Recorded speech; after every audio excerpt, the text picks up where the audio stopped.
Տիգրանի անհետացման 5-րդ օրն է, փրկարարական և որոնողական ջանքերն արդեն նոր փուլ են մտել, Տիգրանը ցավոք դեռ չի գտնվել,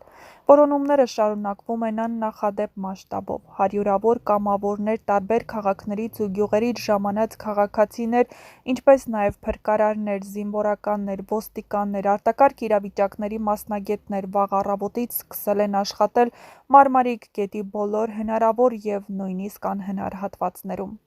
Փրկարարները փակել են գետի մի հատվածի հոսքը նպատակ ունենալով գոնե մի քանի ժամով նվազեցնել ջրի հոսքը և իրականացնել ավելի մանրակրկիտ որոնում։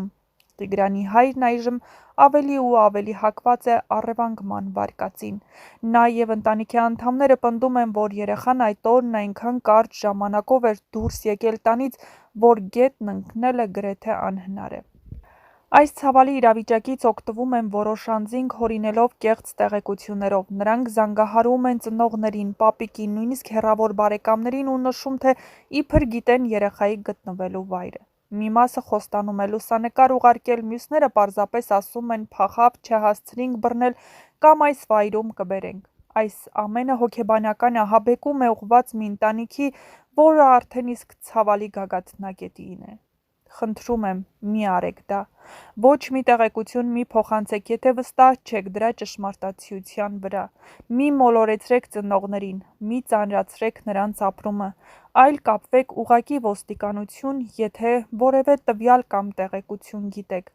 Իրենց տղայի ճակատագիրը կախված է ամեն վայրկյանից, իսկ սուտը կարող է կործանել նաև վերջին հույսը։ Օրենքից չեք վախենում, գոնե Աստծուց վախեցեք, նա ամեն ինչ տեսնում է։ Ինչ է արվելու այսօր։ Փրկարարները գետի հոսք են փոխել, փորձելով ստանալ նոր ելակետ։ Ակտիվացվել են ջրասուզակների նոր ջոկատներ, թարմ ուժերով և սարքավորումներով։ Դրոններով նկարահանում է արվելու գետի եզրային ու խորը հատվածներում։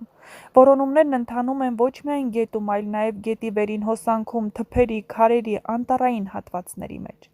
Մոտակա բոլոր գյուղերի կամավորները մասնակցում են աշխատանքներին, այդ թվում տեղացի հովիվներ, գյուղացիներ, որսորդներ, ովքեր լավ գիտեն տեղանքը։ Հոգեբաններն աջակցում են ընտանիքին, քույրիկին, համայնքի բնակիչներին։ Այս օրերին կցանկանամ կարևոր կոչ, համախմբում, զգոնություն և հավատ ասել։ Ոչինչ ավելի կարևոր չէ, քան երեխայի անվտանգ վերադարձը։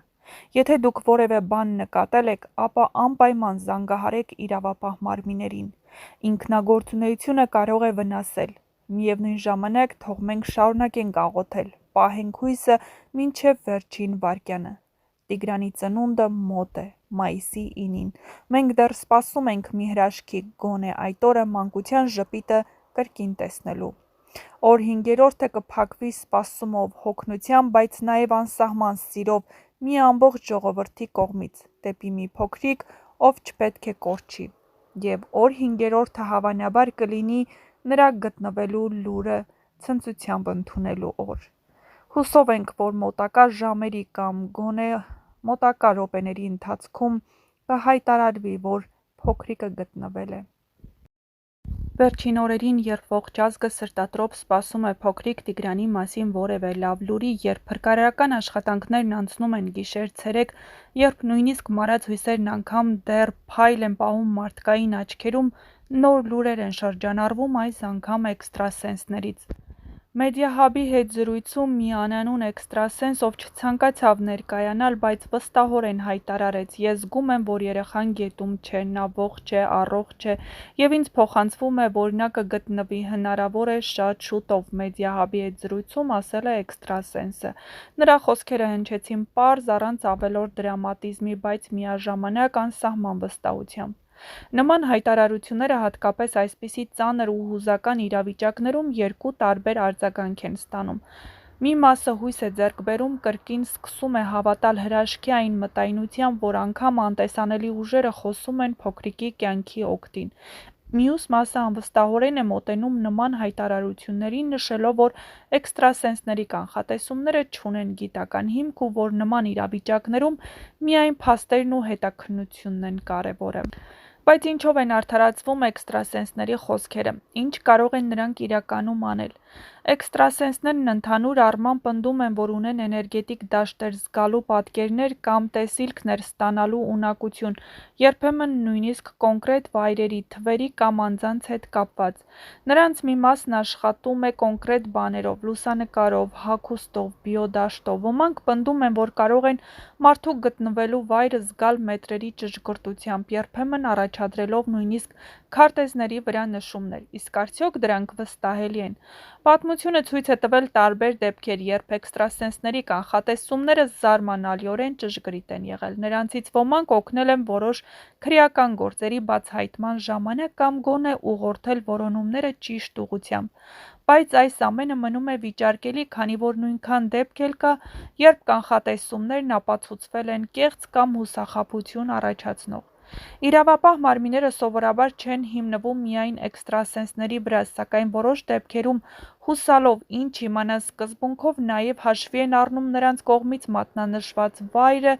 այլ կերպ ասած, այդ տվյալները կարող են դառնալ որոնողական խմբերի կողմնորոշման լրացուցիչ աղբյուր, բայց ոչ առաջնային հենարան։ Տիգրանի դեպքում, երբ գետը, անտառները, լքված շինությունները մի քանի անգամ ստուգվել են և ոչ մի վկայություն նրա գտնվելու մասին դեռ չի գտնվել, մարդիկ սկսում են իրենց սիրտը պահել նման խոսքերի համար։ Ու եթե անգամ գիտականորեն հաստատված չէ, որ այս էքստրասենսը ճիշտ է, նա տվել է կարևոր մի բան՝ հույս։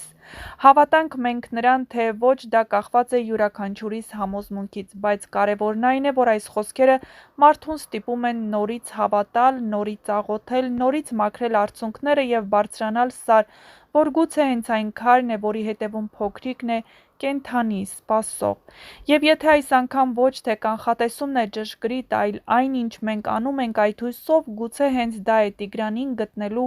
իրական ուղին։ Տիգրանը ողջ է, Տիգրանը պիտի վերադառնա։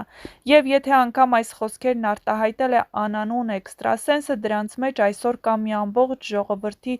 աղոթքն ու սպասումը։ Տիգրանի անհետացման դեպքի շուրջ շրջանառվում են մի քանի հիմնական վարկածներ, որոնք թե իրավապահների, թե հասարակության և թե մեդիայում բարձրաձայնվում են։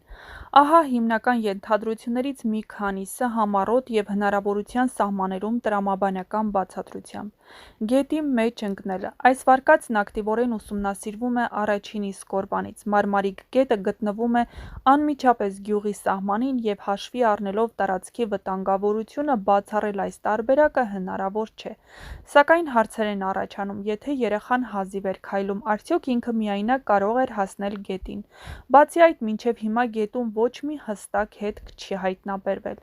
Ողբերգական պատահար կենդանու հարձակման պատճառով։ Չնայած սա քիչ հավանական է, քանի որ կենդանու հարձակման դեպքում կլիներ աղմուկ, լացի ձայն կամ հետքեր։ Մարդաշատ գյուղում ցերեկը նման դեպքը դժվար է աննկատ անցներ։